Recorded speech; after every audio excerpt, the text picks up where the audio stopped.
Yeah. No, John, obviously successful evening for you. How do you feel your fighters played or fared today in the fights?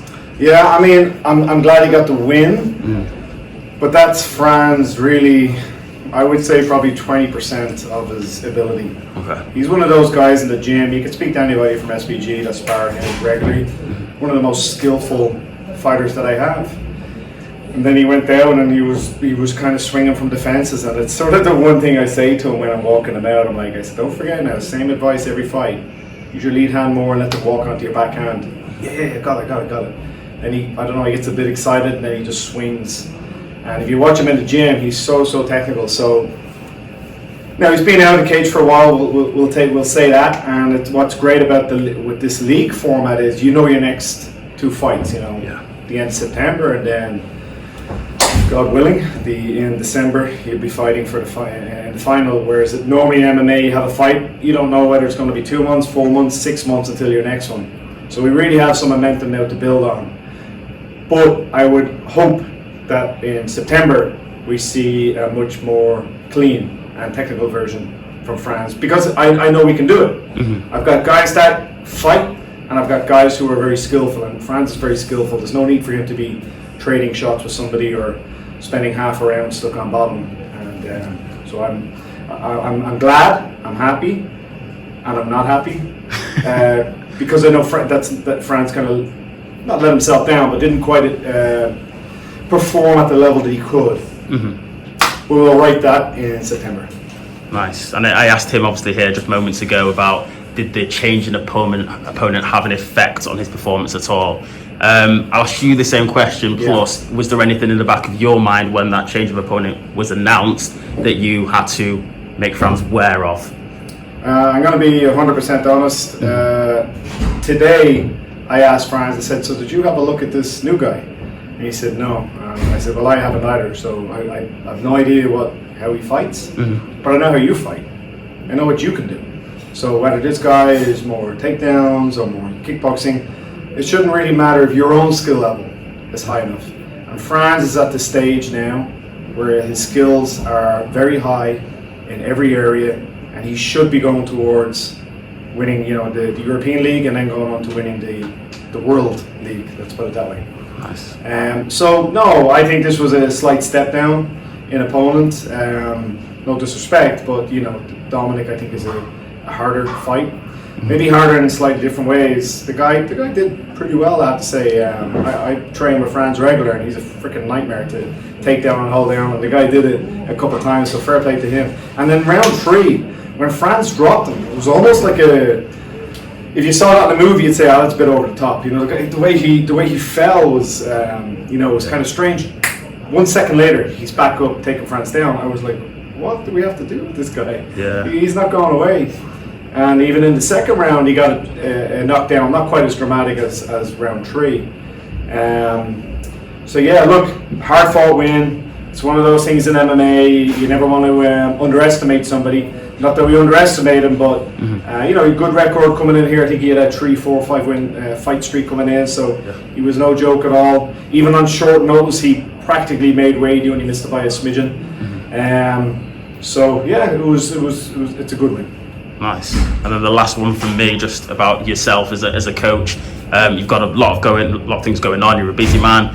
How do you organise yourself so that you're not spreading yourself too thin with obviously the roster of fighters that you do have over SBG? I just tried to do the work for fights is done Monday to Friday in the gym. That's when the work is done. And I've always have guys in there that are 2 weeks out from a fight, 6 weeks out from a fight, or 3 months out from a fight. So there's this kind of constant river of fighters at different stages of fight camp, and you just find a system to run the practice at a level that everybody can benefit from it. But I do run it in such a way that I feel like we're ready to go at any time, and I've got a great second in command, Dave Roach, and if I'm like I am this weekend, I'm away with Frans, he's going to be away with some of the other fighters. So just focus on the day, whatever day it is. It's Wednesday, that's MMA kickboxing. That has to be the best session we've ever done. And don't get too caught up thinking, 2 weeks time I have this guy, 4 weeks time I have this guy, 8 weeks. Just focus on that day and the future will take care of itself. Nice. Thanks, John. You're welcome. And with more events coming to Europe, such as PFL Europe and more other promotions as well, bringing events to Europe, do you notice more high-level fighters coming into your gym as well? Yeah, absolutely. We get a lot of visitors. At the moment, it's kind of the Italian invasion. I don't know why. Yeah. Like 10 years ago, it was Polish, then it was Russian, then Spanish, and at the moment, half my gym is Italian. So a lot of pasta and pizza going around my gym at the minute. But yeah, it's great. It's great for the guys that we always have this visitors of different levels. I think just a few of the guys that are on the card tonight have visited the gym for some for a few days, some for a couple of weeks. So I'm very, very blessed. I'm very, very, very lucky, and all of my guys are very lucky that Dublin is kind of easy to get to. It's a direct flight from pretty much any city in Europe, so it's pretty common for guys to drop in for a couple of days training. Keeps the mat fresh. You're always getting different looks, more the wrestler guy, the jiu-jitsu guy, the kickboxer guy, you know. So it's that's been a big part of our, I will say, overall development, is that we always have new blood. Well, obviously, at the beginning, Kavanagh was like a reason that the gym got extremely popular. So, but how do you afterwards take over and sort of build on that popularity and like separate yourself from him, basically, in a sense? Keep winning. Yeah. Keep winning. If the guys saw that, you know, Conor obviously had a great run, and then after that, we're just getting demolished. I think this year we're at about a 75% win rate, which is one of the highest in the world compared to any gym. And I've got guys regularly on, whether it's PFL or Bellator, UFC, you know, we're fighting high-level guys and we're having good results. Because fighters, it's not like fighters have a huge amount of time or a huge amount of money to go somewhere to train. They're only going to go places that they see good results coming from. And someone now is not saying, oh, I'm going to go to SPG because maybe I bump into Conor, or, you know, they're going because they see that there's consistently, I would say, good results coming out.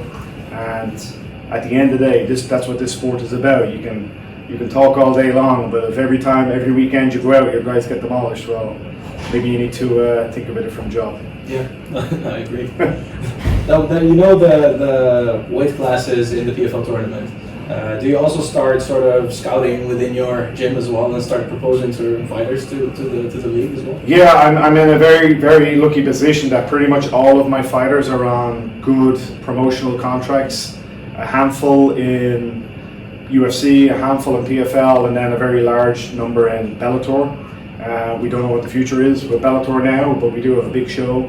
I think I have 10 guys on the September card in Dublin, so having 10 fights in one night is you know, that's an average fight card for most shows is 10 fights, and we do that pretty much every time Bellator visit.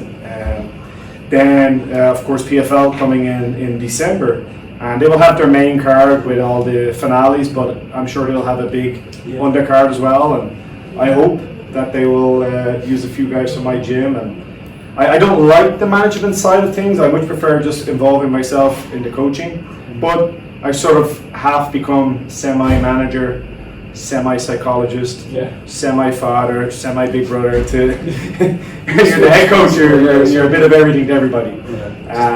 But we're very, very lucky between the likes of, and the European-based shows like Octagon. They're fantastic to work with. I love working with those guys. Brave, although mostly in the Middle East, they're coming to France in September, and then you have Aries in France. You know, just a lot of energy I feel at the moment on the European circuit, which for a long time didn't seem to be there. It was just the majority here in America, obviously South America or you know, Eastern Europe. But now we have at least once a month a really good European-based show for the European-based fighters. So it's great to see. Let's travel. Let's travel. I really like that part. I leave tomorrow in the morning and I'll be playing with my son at 1 o'clock. So that's really nice. All right, gentlemen, we've been over the rules. Protect yourself at all times. On the fence. I'm on the fence. We don't hear something.